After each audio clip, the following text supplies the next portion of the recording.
Chapter 5 of Proverbs.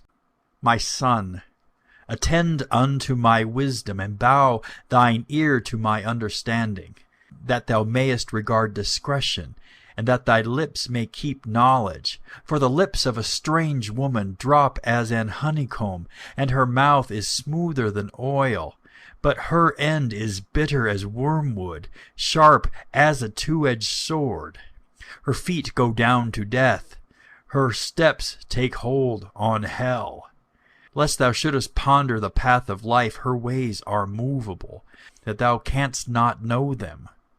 Hear me now, therefore, O ye children, and depart not from the words of my mouth. Remove thy way far from her, and come not nigh the door of her house, lest thou give thine honor unto others, and thy years unto the cruel. Lest strangers be filled with thy wealth, and thy labors be in the house of a stranger.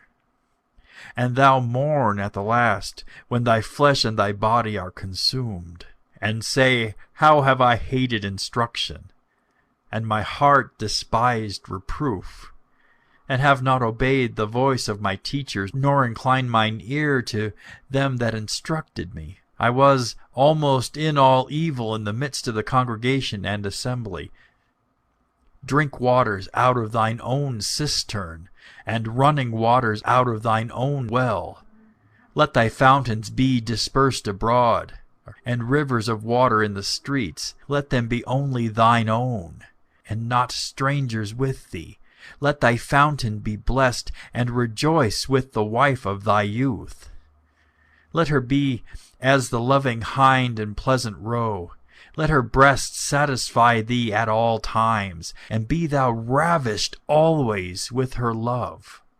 And why wilt thou, my son, be ravished with a strange woman, and embrace the bosom of a stranger? For the ways of man are before the eyes of the Lord, and he pondereth all his goings. His own iniquities shall take the wicked himself, and he shall be holden with the cords of his sins. He shall die without instruction, and in the greatness of his folly he shall go astray. End of chapter 5.